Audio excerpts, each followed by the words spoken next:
Good evening, I'm Mitzi Borromeo. Welcome to News Cafe. On September 26, 2009, Tropical Storm Ketsana, locally known as Ondoy, devastated Luzon.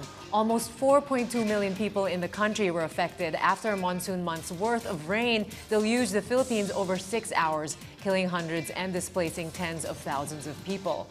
5 years on, we take stock of what this tragedy has taught us and assess life in a post-Ondoy world, with events such as these becoming more rampant as we saw in the recent tropical storms Luis and Mario. For the first half of the show, we will speak with Judy Lau, a Tzu Chi Foundation volunteer. Her group was among the first to respond in Marikina when Ondoy struck. Later on, we will be joined by Climate Commissioner Ketsana to discuss disaster risk reduction. Good evening, Judy. Welcome to News Cafe. Good evening, Mitzi. Okay, Judy, tell us quickly, what is the Tzu Chi Foundation? Well, Tzu Chi Foundation, we are a charity foundation which is run by Master Cheng Yen. She's a Buddhist nun and she's in Taiwan. She never left Taiwan at all, but we have more or less, anyway, every day it's increasing. We have more or less around 49 chapters all over the world with more or less 10 million members. Right. And these are volunteers all over the world. Volunteers. All of us are volunteers. Nobody get any cent from the Tzu Chi Foundation. We are an NGO. Yes. And when donations are given to the Tzu Chi Foundation, you know 100% goes into all activities. Exactly. Yeah. Sometimes we were saying like, when there's a donation, like if somebody donated 100 pesos for a patient, maybe the volunteer might be riding a jeepney, going to the house of the patient. She herself will be paying for the transport. So maybe she will be paying something like 40 pesos for transport, but the 100 peso is intact. Yes.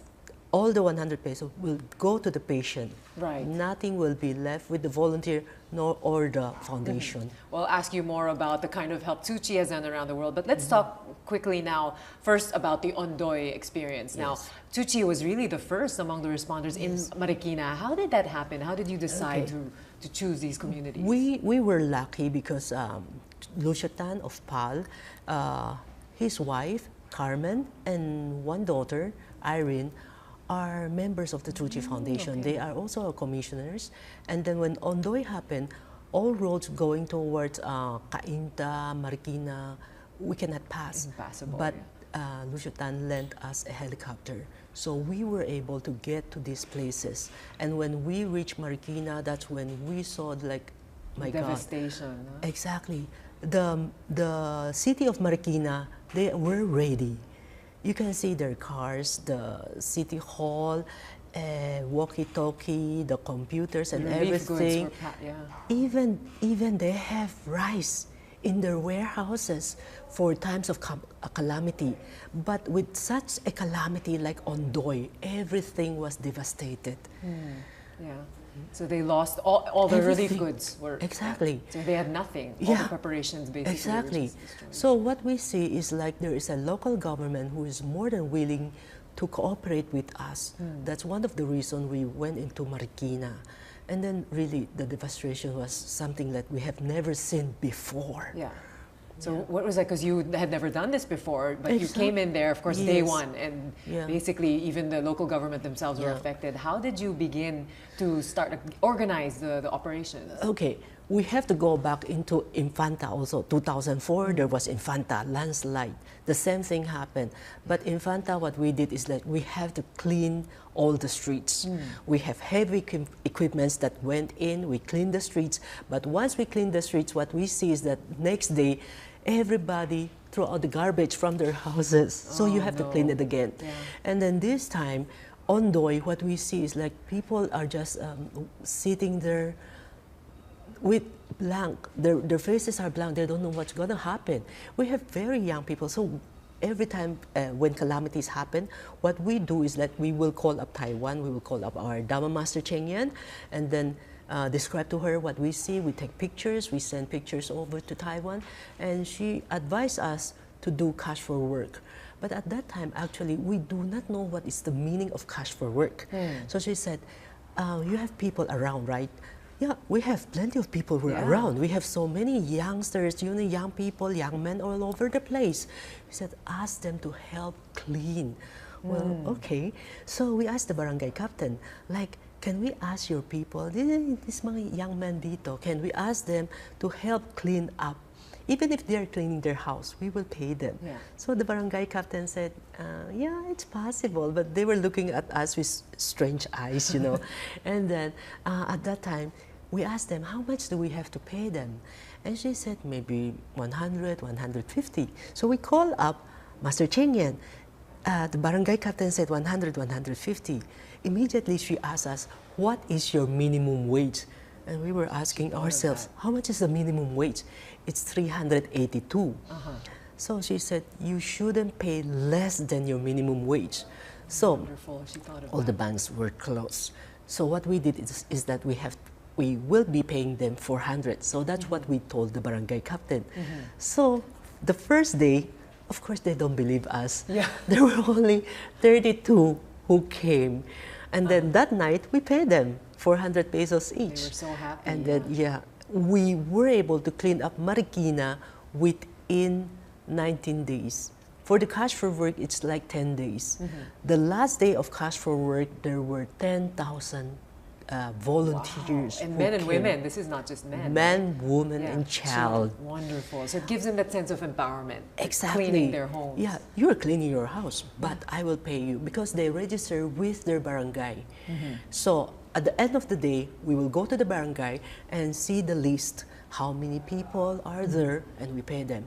And when these people, all of them, have money in their hands, what they do is that they will go to the stores, even if the stores are closed. They will knock on the stores and ask them that, I want to buy, maybe I want to buy brief, I want to buy camiseta, things like that. Yeah. Because when we see all the organizations who come to help, you see a lot of Lucky Me, a lot of crackers.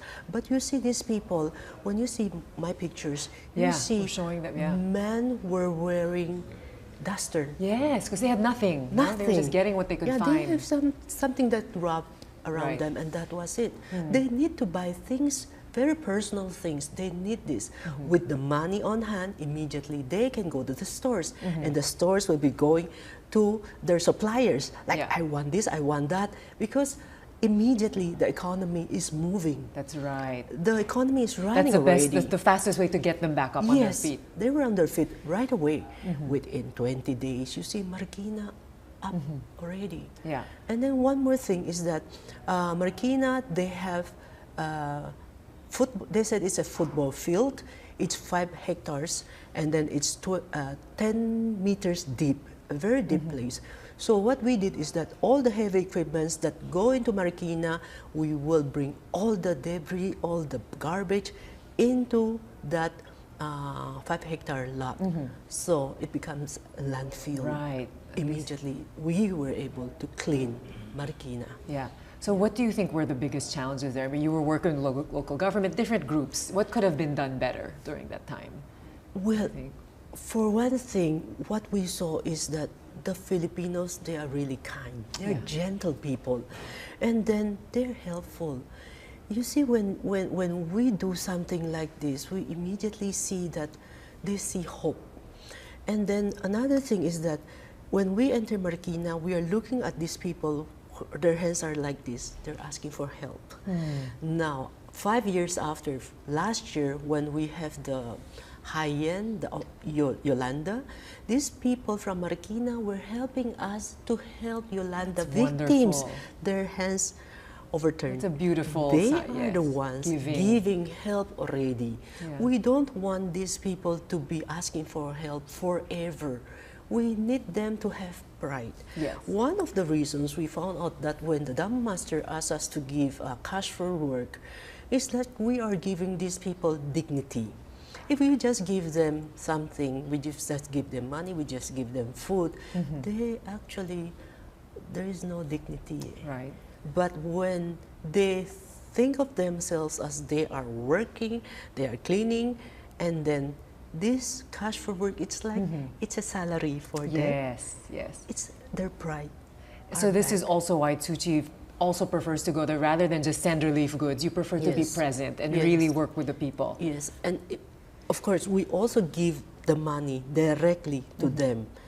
We we always do it in such a way that when you see, when we were giving money to the people, we even bow. We even say thank you. Yes. Yes. Because the Dharma Master said that in their hardship, in times like this, we learn.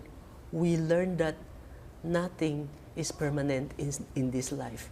We don't know when we are the victims also. That's right. When we will become a victim or something like that, we do not know. But with this, we thank them for letting us see what life is all about. That's why we always thank them. Whenever we give to them, we are the one thanking them. That's right. Such wonderful lessons that you're teaching us. Now, we'll talk more about that. We just need to take a quick break. When we return, we'll find out more about the Tzu Chi Foundation's work in the Philippines and around the world.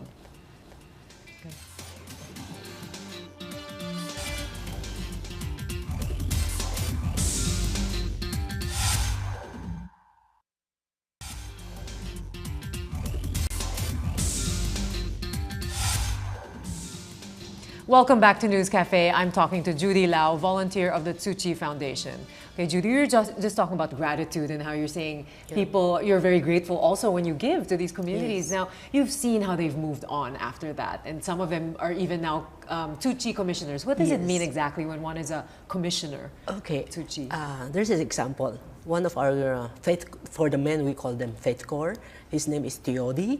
I remember he told me that when he saw us entering Marikina, working in our uniforms. In fact, it's so funny. You see my uniform. This is my the uniform, pants is yes. white, right? When I was in Marikina, the same uniform, I wear the same uniform.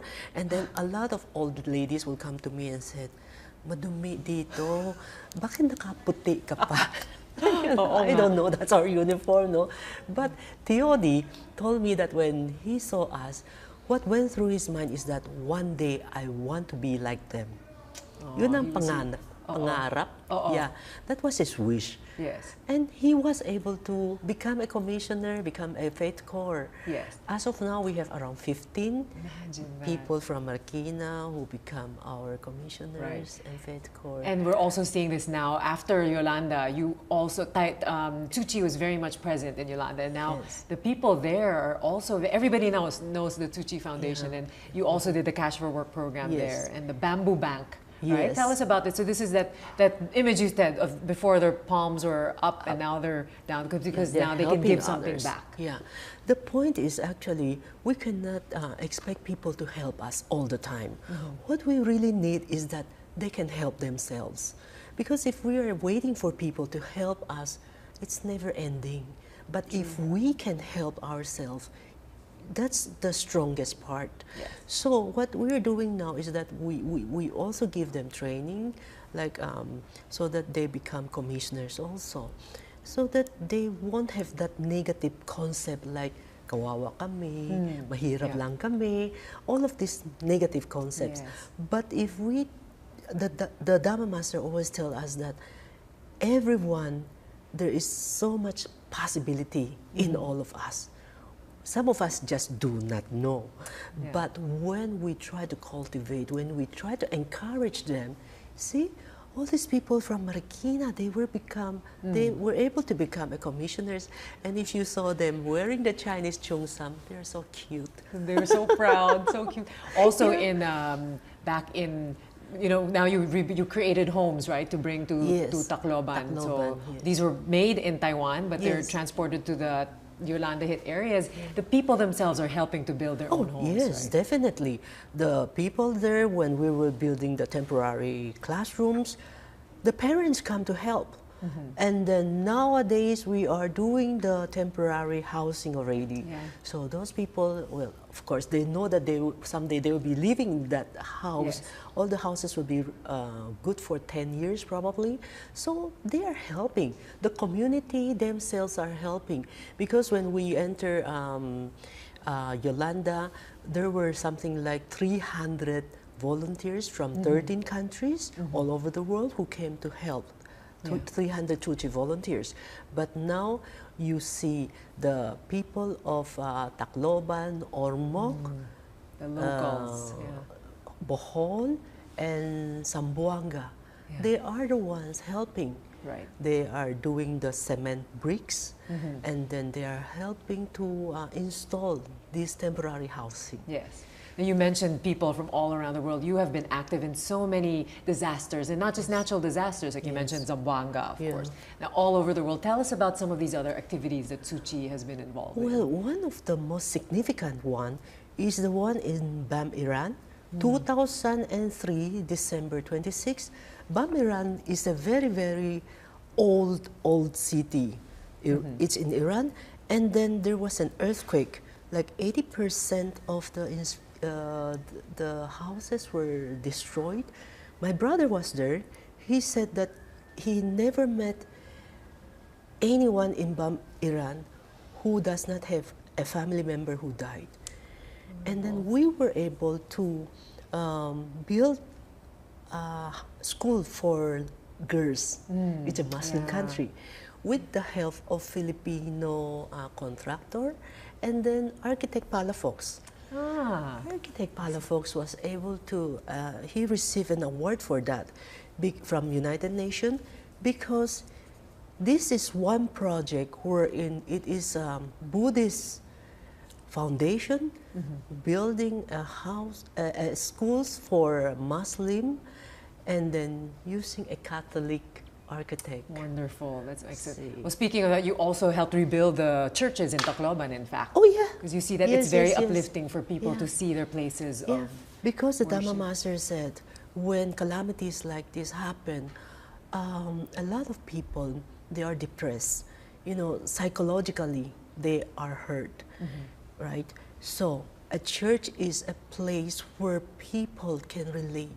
Their faith is in the church. This is where people should be.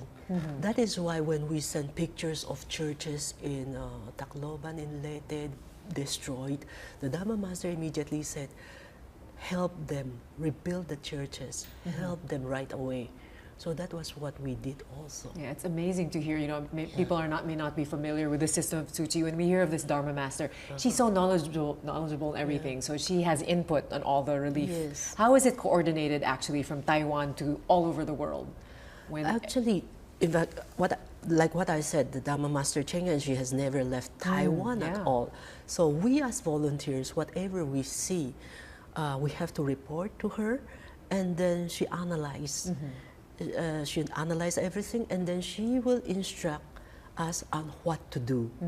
Sometimes, like last time when we were there, we were discussing about Ormoc, and then it took us, all the volunteers, those who were there, it took us like 3 or 4 hours. We were discussing what to do in Ormoc, what can we do with this land and things like that. It took us something like 3-4 hours, and we were still there discussing what to do. And then afterwards, when we met her, took her more or less 3 minutes. She just tell us, oh, you can just do it like this, because the mayor of Ormoc donated a land that is 50 hectares. So we were thinking on what to do with these 50 hectares. Should we use the one with 28 hectares, develop 28 hectares, or should we use the other one which is developing 50 hectares? See, we are different, because when we said, why shouldn't we do the 50 hectares? Like everybody discussed about the 50 hectares. But when the Dhamma Master saw the plan, she said, use the 28 hectares, because you have to leave something to the donor. Once everybody is there in that land, it will be fully developed. Now the donor will be thinking something like, oh, wala na, para sa akin. It's amazing the thought that goes. I guess people can relate more. You can say she's like the equivalent of the Dalai Lama, the other with the school of thought. But I was lucky enough to join you in one of your trips to Taiwan and see Tzu Chi firsthand. And amazing. I mean, there's a hospital, there's a school, there's a TV station, and really seeing all the volunteers in action. Many of them are even senior citizens. And they come from all over and dedicate their lives to this. We said we recycle everything, even recycle people. When they retire, we recycle them. They become volunteers also. They have a lot of time in there. And it's because you yourself, Judy, you are, of course, a famous chef here in the Philippines, but you do so much. I mean, what is it that really inspires you about the foundation? I think it's the honesty of the foundation. It's something that I can trust. if I donate to a NGO, I do not know if the money really go to the victims. But with the Tzu Chi Foundation, I'm very sure the money will go to the victims. And I saw that myself, yes. Yeah. Now you saw, for example, it's also very rewarding when you see how the people you've helped have now become empowered. For example, when you returned to Marikina, the people who were affected in Ondoy were actually helping when Mario struck. Now, how was it during the last tropical storm, Mario? Okay, when Mario struck, first thing in the morning, like 6:30, I was calling the volunteers already, our volunteers in Marikina, and I was asking them what happened to you, how is the situation there, and they keep on reporting to us already, like, oh, this is what happened, like, oh, the water level is here, and who was affected, who was near the creek, and things like that. So you can see that they are trying to help themselves already. And then for the past 5 years, they were very much into recycling. So this time when you see the flood water that comes up, it wasn't that, maybe it's dirty, but not that dirty not as much anymore. garbage as before. Yes, exactly. Yeah. It's easier to clean. Like yesterday, I think it's almost done. Everything is almost done. It's already clean already. Wonderful. Yeah. Now, what are the other projects or activities that Tzu Chi is now working on around the Philippines? Well, mostly now we are very much concentrated on Yolanda because this is the second stage.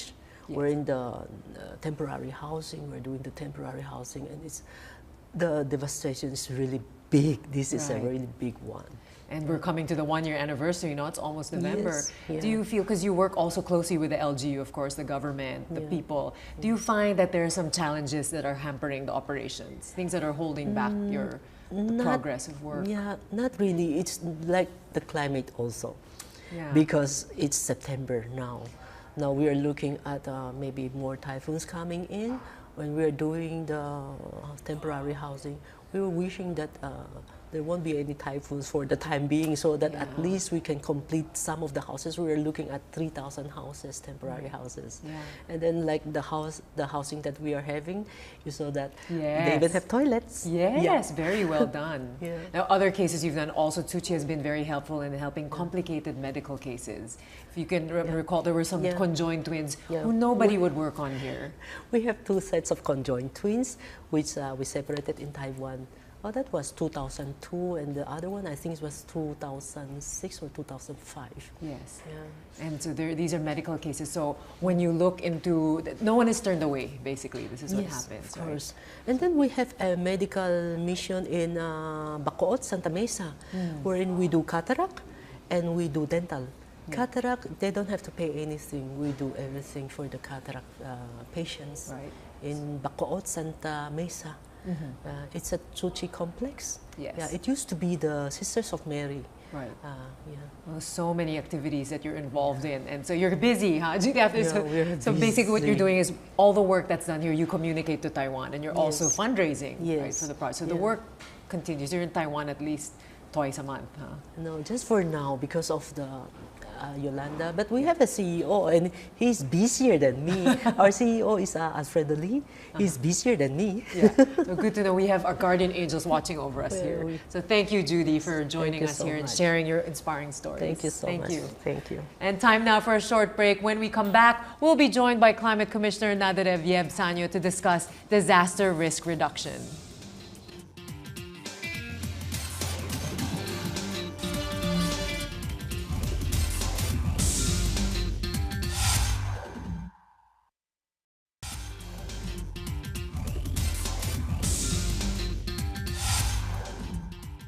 Welcome back to News Cafe. We now talk to Undersecretary Nadarev Yeb Sanyo of the Climate Change Commission, the country's lead policy-making body on climate change. Commissioner Sanyo is the Philippines' chief negotiator in the United Nations Framework Convention on Climate Change.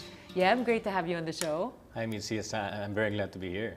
Well, you have a very busy schedule, but this time of the year, we look back on a very important event in the Philippines. After Ondoy hit, we really learned a lot of lessons here. So we'll take a look at some of the statistics in terms of damage on the Philippines. For example, of course, there were floodwaters ranging from knee, neck to rooftop deep. Here we have some of the casualties listed. For example, people affected, or at least almost 1 million families affected. That means 4.9 persons affected. Total number of evacuated inside 244 evacuation centers was almost 16,000 families. about 70,000 individuals. Casualties, just less than 500 people dead. 529 injured, 37 missing. So large costs. We have a list here also of the costs, the damage to the Philippines in terms of agriculture, even fisheries, livestock. So this is becoming the new normal, no? Yeah, but what's happening here? You've always been warning about climate change.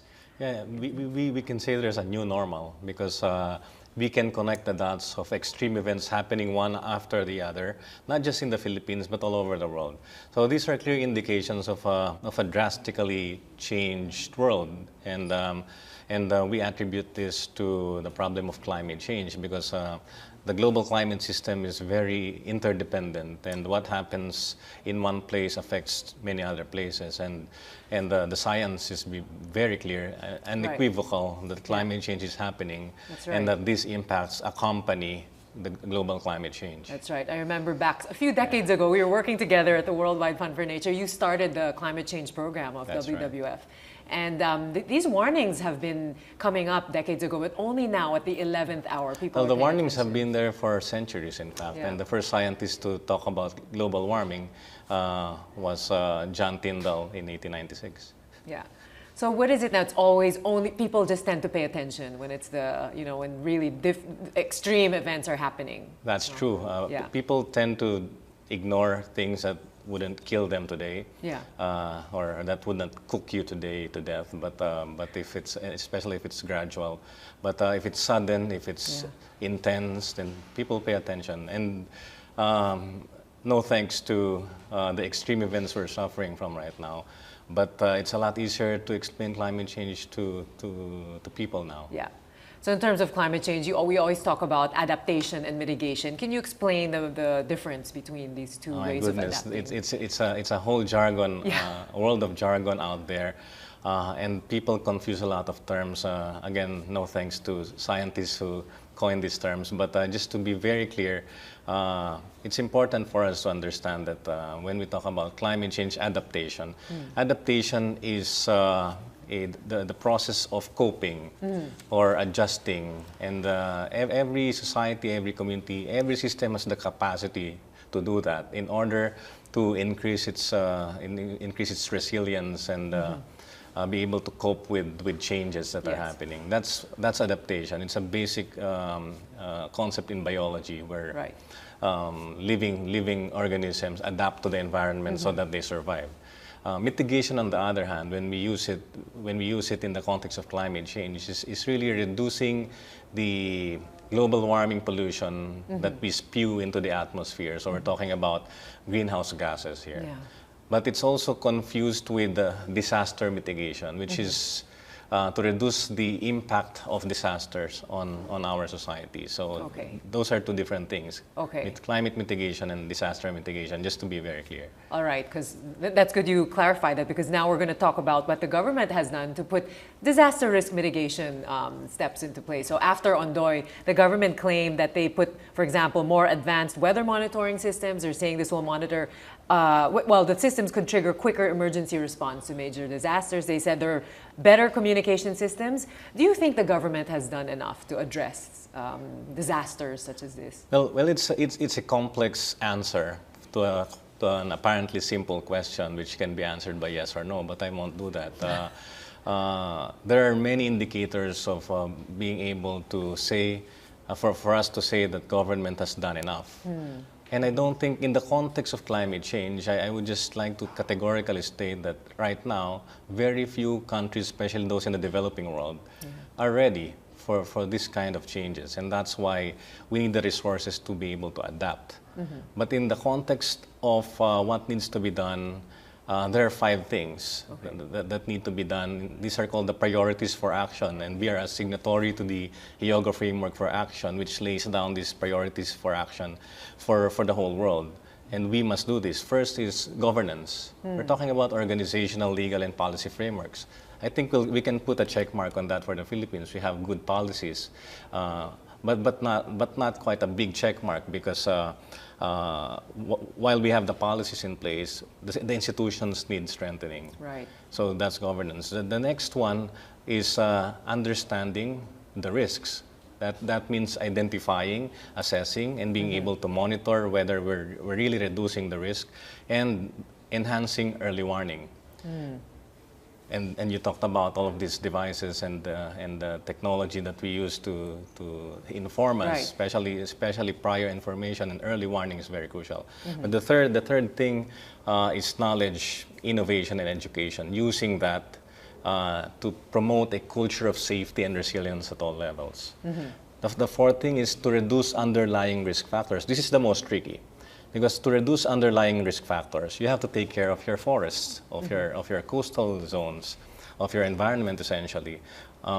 You're supposed to take care of solid waste properly. You're also talking about underlying risk factors such as poverty and gender inequality, things like that. And the fifth one is to enhance preparedness for effective response. I think we can put a check mark on that because I believe that many communities in the Philippines now understand what preparedness means, and we can respond quickly. And we have not just government, but we have NGOs, humanitarian organizations, and those systems are in place. And we saw that with the recent Tropical Storm Mario. People were responding better. Yeah, absolutely. So I think out of those 5 priorities for action, we've done well in 2 areas, but a lot of improvement is needed for 3 areas. So I guess we're getting there, and based on, I wouldn't even want to sugarcoat my answer, because if I am asked, are we ready for disasters? I'd be very honest and say, if another Yolanda, another Haiyan, I'm afraid that we have to scramble to get things in place before we are hit by another one like that. Well, what are the biggest challenges in dealing with having to address disasters like this? Of course, it's not an easy task, but of course, politics always come into play. What do you think makes it really difficult for countries to step up and address these problems? Well, politics is involved in 2 of those areas I mentioned, governance and underlying risk factors.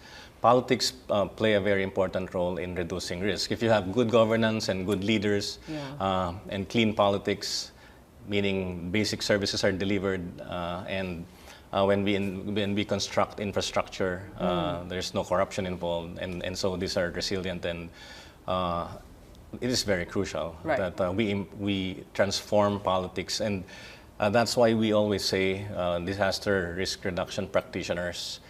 After a disaster, that's your there's a silver lining there, and you can actually transform politics after, because people listen to what you say.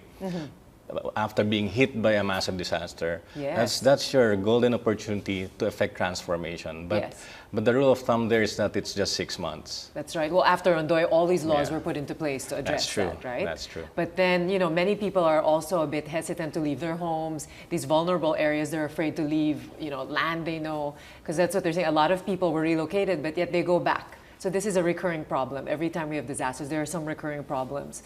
How do we put a stop to that? The key there is to integrate disaster risk reduction into your overall development mindset. So we should never forget that reducing risk to disasters is not isolated from how we pursue development. So that means when we do development planning, when we craft our development model, these policies, these models should not increase risk. We're talking about it should not, for example, degrade the environment, because that would increase your underlying risk. It should not, policies should not promote, for example, regressive tax measures, because that would increase instability in society. You will have to address many things in a holistic way. So it's easier said than done, but it's a complex undertaking. Right. Well, it's nice to look at it, I guess, from a case study. For example, our guest earlier, Judy of the Tzu Chi Foundation, they helped the Marikina communities a lot. First at Ondoy, and they say when they returned after Tropical Storm Mario, the communities were better prepared, and even the garbage problem was addressed. So this is what you're saying, an example of working to, this is a non-government organization, of course. Yeah, you use the word integrate. Yeah, that's very important, because we have to integrate reducing risk with, for example, environmental management, with economic planning, and all of these things must be integrated. Otherwise, we're really just scratching the surface. Right. All right. That's okay. We'll talk more about that. We just need to take a quick break. When we return, we'll talk more about how the government is faring in dealing with disasters and climate change, and learn more about Yeb Sanyo's advocacies.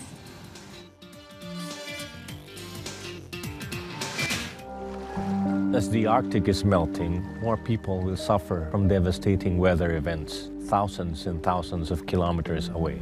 What we see here in the Arctic as the ice melts is a mad rush for more exploitation, for easier oil drilling. I call that really madness. It's like your home is burning and someone pours more gasoline. When we are here, we feel how small we are, but it also makes us realize how much the human footprint can so profoundly alter the planet. This place is worth fighting for, so let us take our fight to those who have the power to change the big stuff. Let's use that collective strength to make the difference.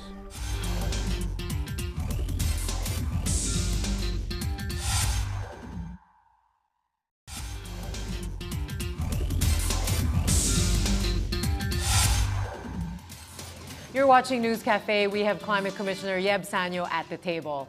All right, Yeb, we'll take a quick look again at some of the statistics from the recent tropical storms Luis and Mario, just to look at the damage that hit us. So for Typhoon Luis, known as Kalmegi internationally, and Tropical Storm Mario, Fang Wong, total damage to agriculture was pegged at 1.44 billion pesos. Lots of damage to crops and livestock. For Typhoon Mario, we look at it affected 26 provincial road sections, so they're still closed in fact now to traffic due to landslides and floodwaters. There was an estimated amount of 100 million pesos worth of roads damaged. In terms of casualties, at least 11 people dead. Almost 300,000 families, or over 1 million people from 27 provinces affected.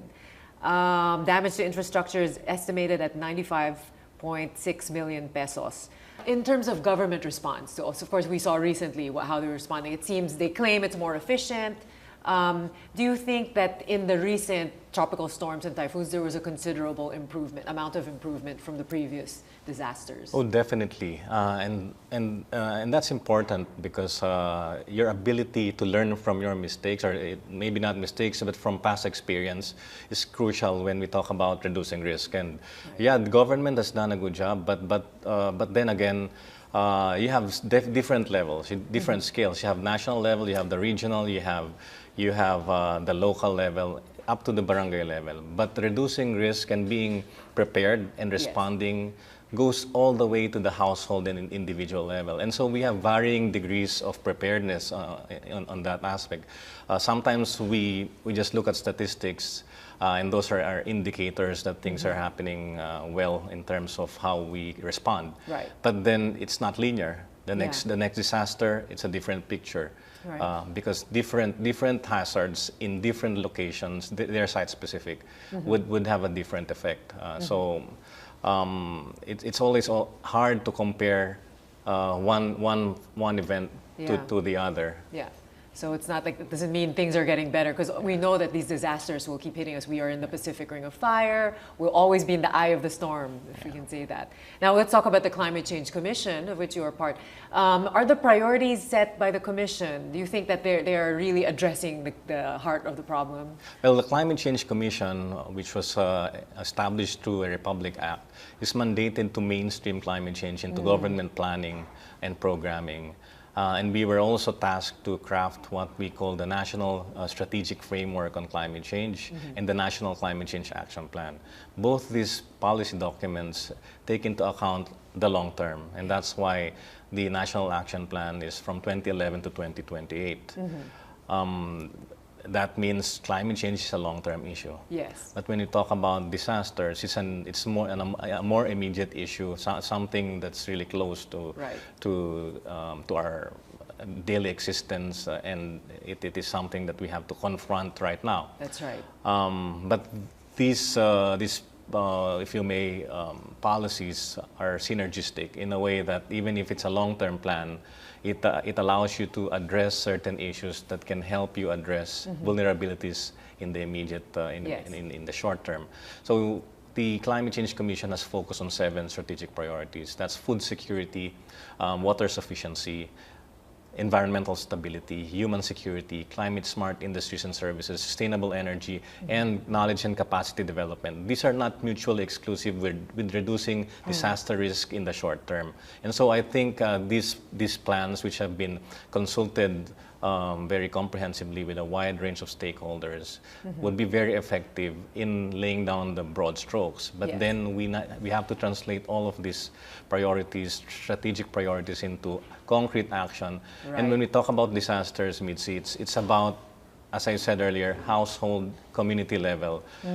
Those are the skills that disasters affect real lives and real livelihoods. And that means to address disaster risk, we must empower people at the very basic level.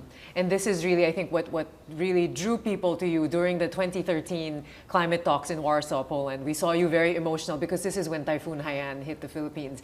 And you gave a very emotional speech and you got a standing ovation for it. If I may just read an excerpt. You said, talking about, your brother was in Tacloban at the time, no? In the end, he was actually helping to clear up there and even picking up dead bodies. You said, the poorest people of the world are at greater risk because of our vulnerability and decades of maldevelopment, which I also must assert is connected to the kind of pursuit of economic growth that has led to an altered climate system. Then you challenged climate skeptics and you said to them, get off their ivory towers and away from the comfort of their armchairs. And if that's you said that to see the communities battling flooding, hurricanes, and fires, and if that is not enough, they may want to see what has happened to the Philippines now. So what was going on inside you when you were there and all of this was happening in Tacloban, in the Philippines? Yeah, that was a difficult moment for the delegation. We were away, and we arrived in Poland a few days before the typhoon hit. And when it hit, it also hit us that this is something serious and something that we've never seen before. And it became very personal for me because it was my father's hometown, and my own brother, AG, was there, and we knew he was there. We were agonizing whether he was okay, and all of our loved ones there. So it was tough. It was a tough situation, and you cannot help but become emotional. I was struggling to keep the tears at bay because I mean, as someone who speaks for the country in a diplomatic setting, you have to be you have to always be composed. Composed, but then the moment got the better of me, and I guess it was something that I couldn't have avoided. It was a good way to call the attention, though, of all the countries. And all eyes were really on that meeting. And suddenly, in fact, even President Aquino, during an interview with CNN, Christian Amanpour, was asked about this. And he actually said, if we don't address this now, we're going to suffer the consequences for a long time to come. Now, also during that time, you even went on a hunger strike for 2 weeks because you said you wanted to be, this is in, to kind of as a part of your tribute or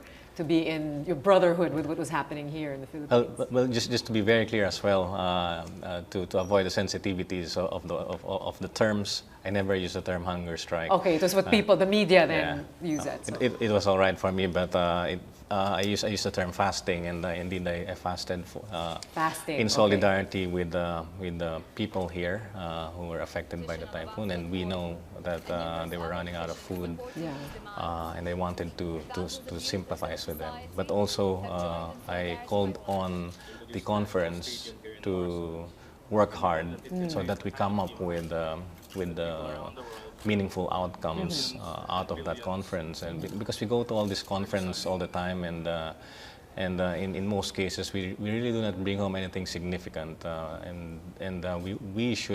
it behooves us when we see suffering like this to come up with something really substantial. That's right. In fact, another series of climate talks will be happening. Isn't it this week in New York? Well, this week it's a summit. It's a climate summit organized by the UN Secretary General.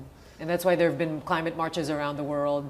There was supposed to be one last Friday in the Philippines, led by Archbishop Tagle, but Mario hit. That's right, that's right. So it's quite ironic, and Cardinal Tagle, in his homily, the Mass pushed through, and in his homily at the Manila Cathedral last Friday morning, he said, is this coincidental or providential? And he concluded, no, this is something that reminds us of what's happening because of our arrogance because of the way we've treated Right. Mother Nature. So interesting that even that's good to see him, very much aware of this and bringing the message to the people. Oh, Cardinal Tagle is very much supportive of environmental programs. In fact, he's doing this under the umbrella of what he has institutionalized in the church, which he calls Season of Creation, which runs for about a month until October. Okay. Well, a lot of advocacies that you're involved with, yeah. So recently you were in the Arctic as part of you're an ambassador for the Save the Arctic movement with Greenpeace. What was that like? You saw yourself, ice falling. Yeah, I had the fortune of being able to go to the Arctic. Very few people get that chance, and I flew all the way to the northernmost inhabited community on Earth, that's in Svalbard, and we sailed for over a day to the edge of the sea ice in the Arctic, and it was really an astonishing scenery there, with all of the ice. But also, what the powerful images that I cannot forget is when I saw 1,000-year-old ice just breaking off and collapsing into the sea. Yeah, and this is maybe here we don't understand it much because we don't really have winter season. But what does this mean when we see ice? What does it really mean for all of us that the ice is melting faster? No, it will have profound impacts that will cascade all over the world. First, the polar ice cap act in a very crucial way. It acts as a regulator of the global climate. You can liken it to an air conditioning system. If you turn it off, the room gets warmer. And if you shut it off as it melts, then warming of the Earth would accelerate very, very fast. It also serves as sort of an albedo effect where because it is white, ice is white, it reflects a lot of heat back into space. And then if it melts, you expose dark blue ocean, which absorbs heat faster, and it will turn into the vicious cycle of faster melting and all of those feedback, what we call feedback loops, things that we don't understand yet of what their impacts will be, but they're gonna happen, and it can lead to runaway global warming. And for Pacific Island countries like the Philippines, we'll be seeing higher sea level rise. So we'll see parts of the Philippines sinking. That's true, because if much of the ice, especially ice that sits on top of land, melts, it goes into the sea, and that can contribute to increased sea levels. But also, because of the crucial function of the polar ice caps, it will lead to more chaotic and disrupted climate, which we will see more extreme events and stronger storms. Right. Well, see, it's really something that you're so passionate about. You're also the global ambassador of WWF Seize Your Power campaign, spokesperson of Oxfam's Grow Food and Climate campaign, and also you received the Wiki Pinoy of the Year award for 2013 by Wiki Pilipinas. So many recognitions, but what would you say, what keeps you going? Because this is not an easy task, and you meet a lot of skeptics and opposition along the way. Oh, you can say that all the time. Just today, I got 10 attacks on my Twitter account from climate skeptics. Climate skeptics are those who deny that climate change is real. Yeah. Of course, when you check those accounts, those are newly formed accounts with a few followers. Trolls, so it's these are basically trolls. Yeah. So you don't take them seriously. Yeah. But then the truth is, people get paid to troll and to attack climate activists, and this is something that we feel passionate about. I mean, we can list down hundreds of things that motivate us to do this, but and many reasons, even scientific evidence. But it boils down to one reason for me. I'd like to be able to wake up in the morning, look my children in their eyes, and tell them, I've done my best to leave you a better world. Well said. Yeah. Well, all the best to your work, and thank you for all you do, because it's really very inspiring to all of us. Thank you, Mitzi. Thank you, Yeb, for being here. Busy schedule ahead, so we'll be watching out for all your activities. And that's News Cafe for tonight. Thank you, Climate Commissioner Yeb Sanyo, and our guest earlier, Judy Lau, for being on the show. See you next Thursday for another delectable mind brew right here on News Cafe. I'm Mitzi Borromeo. Have a good evening, everyone.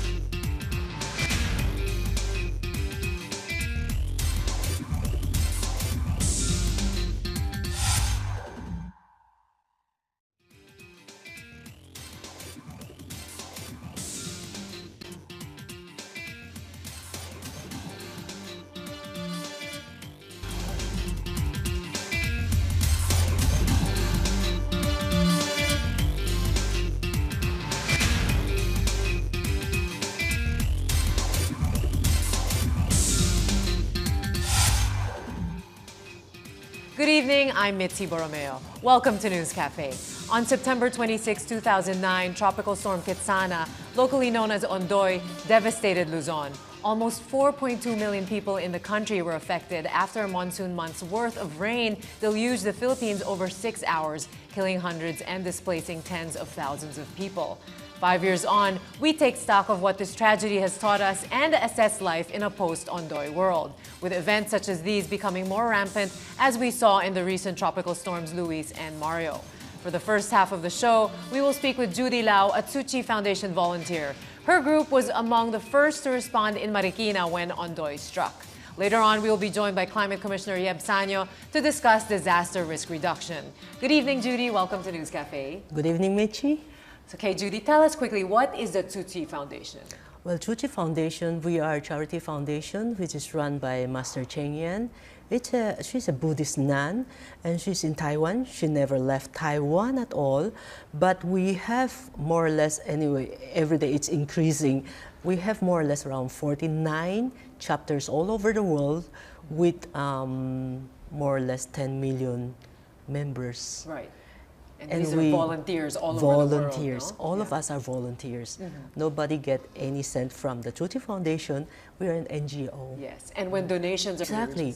So what we see is like there is a local government who is more than willing to cooperate with us. That's one of the reasons we went into Marikina. And then really the devastation was something that we have never seen before. Yeah.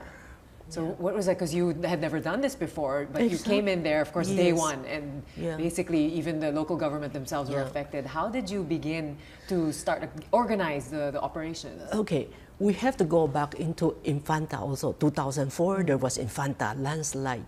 The same thing happened. But Infanta, what we did is that we have to clean all the streets. We have heavy equipments that went in, we cleaned the streets. But once we clean the streets, what we see is that next day, everybody threw out the garbage from their houses. So you have to clean it again. And then this time, Ondoy, what we see is like people are just sitting there with blank. Their faces are blank. They don't know what's going to happen.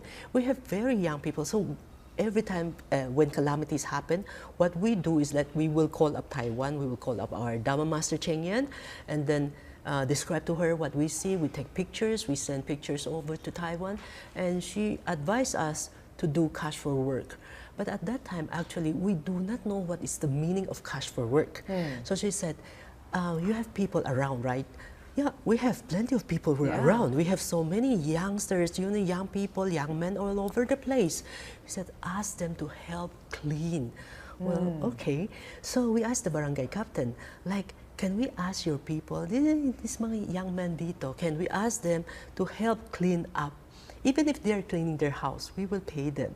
So the barangay captain said, yeah, it's possible. But they were looking at us with strange eyes, you know. And they're given to the Tzu Chi Foundation, 100% goes into all activities. Exactly. Sometimes we were saying like, when there's a donation, like if somebody donated 100 pesos for a patient, maybe the volunteer might be riding a jeepney, going to the house of the patient. She herself will be paying for the transport. So maybe she'll be paying something like 40 pesos for transport, but the 100 pesos is intact. Yes. All the 100 pesos will go to the patient. Right. Nothing will be left with the volunteer or the foundation. Well, I'll ask you more about the kind of help Tzu Chi has done around the world, but let's talk quickly now first about the Ondoy experience. Now, Tzu Chi was really the first among the responders in Marikina. How did that happen? How did you decide to choose these communities? We were lucky because Lucio Tan of PAL, his wife, Carmen, and one daughter, Irene, are members of the Tzu Chi Foundation. They are also commissioners. And then when Ondoy happened, all roads going towards Cainta, Marikina, we cannot pass. Impossible. But Lucio Tan lent us a helicopter. So we were able to get to these places. And when we reached Marikina, that's when we saw like, my devastation. God. Exactly. The city of Marikina, they were ready. You can see their cars, the city hall, walkie-talkie, the computers and Relief everything. goods were Even they have rice. in their warehouses for times of a calamity. But with such a calamity like Ondoy, everything was devastated. Yeah. So they lost all the relief Everything. goods. Exactly. So they had nothing. All the preparations basically. And were wearing duster. Yes, because they had nothing. Nothing. They were just getting what they could find. They have something that rubbed around them, and that was it. They need to buy things, very personal things. They need this. With the money on hand, immediately they can go to the stores, and the stores will be going to their suppliers. Like, I want this, I want that, because immediately the economy is moving. That's right. The economy is running That's already. the fastest way to get them back up on their feet. They were on their feet right away. Within 20 days, you see Marikina up already. Yeah. And then one more thing is that Marikina, they have they said it's a football field. It's 5 hectares, and then it's 10 meters deep, a very deep place. So what we did is that all the heavy equipments that go into Marikina, we will bring all the debris, all the garbage into that 5-hectare lot. So it becomes a landfill. Right. Immediately, we were able to clean Marikina. Yeah. So what do you think were the biggest challenges there? I mean, you were working with local government, different groups. What could have been done better during that time? Well, for one thing, what we saw is that the Filipinos, they are really kind. They're gentle people. And then they're helpful.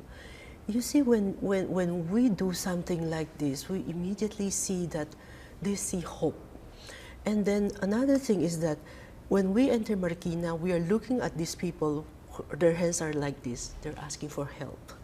Now, 5 years after, last year, when we have the High-end, the Yolanda, these people from Marikina were helping us to help Yolanda victims. Wonderful. Their hands overturned. It's a beautiful... And then, at that time, we asked them, how much do we have to pay them? And she said, maybe 100, 150. So we called up Master Cheng Yen. The barangay captain said 100, 150. Immediately, she asked us, what is your minimum wage? And we were asking ourselves, how much is the minimum wage? It's 382. So she said, you shouldn't pay less than your minimum wage. So Wonderful. She thought of all the banks were closed. So what we did is that we will be paying them 400. So that's what we told the barangay captain. So the first day, of course, they don't believe us.